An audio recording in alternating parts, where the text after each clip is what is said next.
Iceland, guardian of the United Nations North Atlantic lifeline.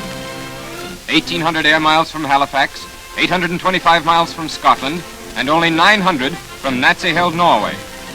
To this subarctic island during the summer of 1941 came the vanguard of an American expeditionary force. This film depicts Iceland as it looked between November 1941 and early spring 1942. Protected by a long spit of land, forming a natural breakwater, is the outer harbor of Reykjavik, Iceland's principal city.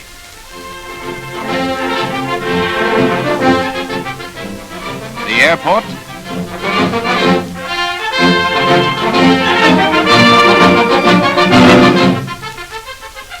the city,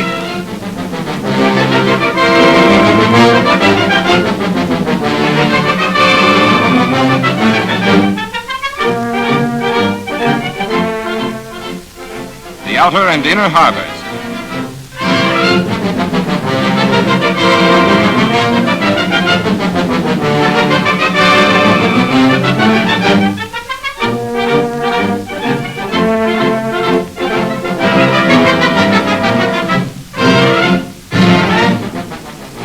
Because of limited docking facilities and the lack of deep-water piers capable of accommodating the larger ships, the discharge of cargo is delayed for weeks at a time. In many cases, ships are compelled to wait in the outer harbor as long as 7 weeks, and in some instances are ordered home fully laden.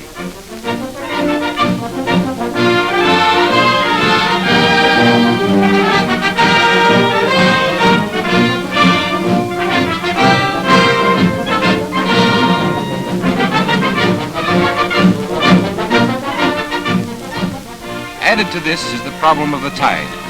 During low tide, deep draft merchantmen like the Delta are obliged to leave the pier and await the return of high water. Many others are unloaded by tank lighters.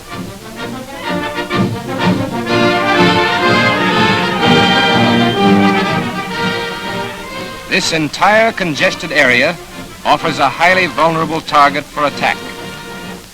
Since the port at Reykjavik is the only port in Iceland, all supplies and materials must be distributed throughout the island by trucks traveling over spongy, unimproved, one-way winding roads and over narrow country bridges.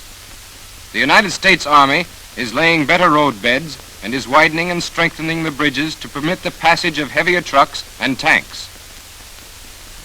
The ice-free fjords, Hvalfjord and Eyjafjord, if extensively developed, could serve as auxiliary ports and relieve the unloading and distributing problem that now confronts our armed forces in the island. The Naval Air Station in Skirifjord, showing the bomber squadron.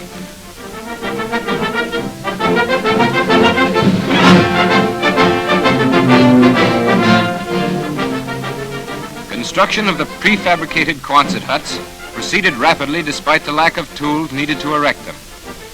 Sections of tongue and groove wood flooring form the foundation upon which a framework of curved angle irons are set. The framework is then covered by, first, sheets of compressed fiberboard, second, a layer of rock wool to provide insulation, and third, by corrugated sheet metal. The doors and windows are interchangeable. All roads to the air station like this one were built by manual labor. The swampy topsoil was scraped away, a bed of rock laid down, and a layer of coarse volcanic gravel, followed by a layer of fine gravel, resulted in a fairly good road.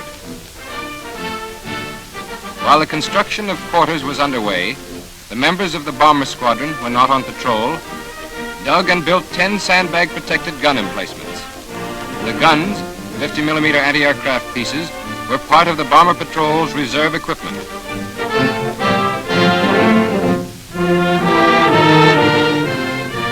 The completed camp awaiting official inspection by Admiral Kaufman and his staff.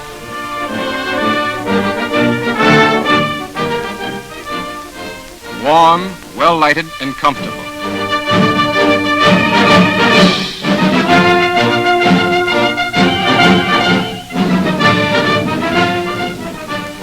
The old galley and the new.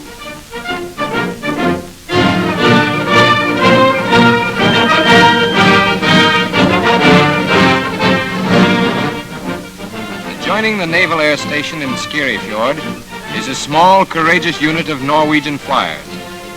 Flying British-supplied, American-built Northrops, these heroic men, in fair weather or foul, managed to maintain a daily patrol. One 17-year-old lad is credited with sinking 3 Nazi submarines.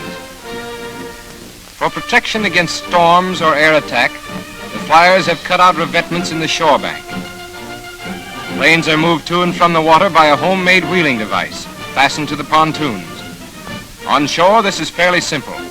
In the icy waters, a grueling task.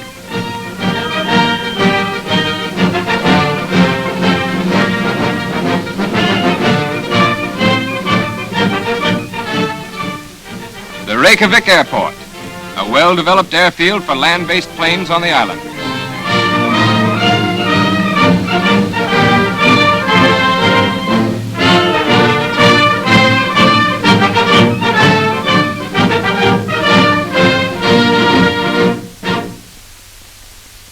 In this camouflaged hangar, all planes are serviced and maintained.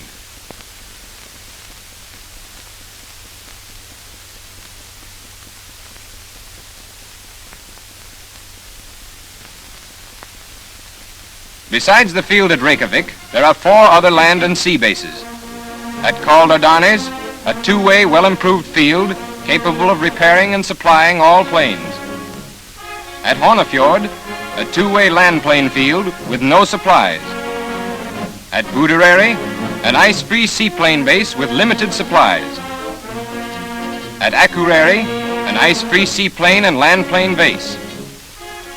Thingvallavatn is a volcanic lake, ice-free and fog-free, which in an emergency can serve as a landing base for seaplanes. Plans call for a field to be developed at Keflavik and in other suitable areas throughout the island. But the principal burden of patrol rests on the Navy's PBYs, moored in Skirifjord.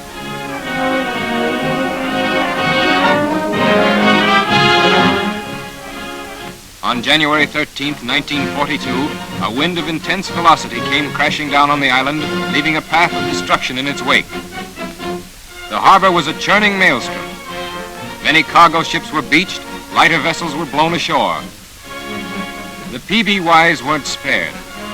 Because these ships were not of the amphibian class, and in the absence of preparation for such an unexpected hurricane, 5 of these much-needed planes were sent to the bottom.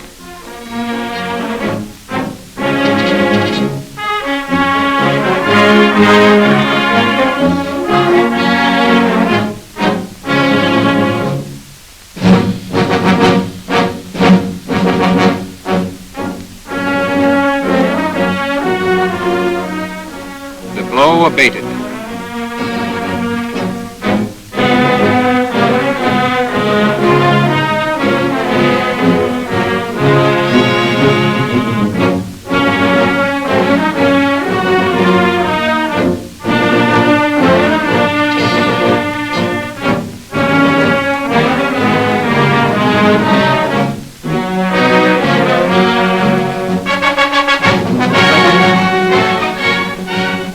Salvage crews set to work.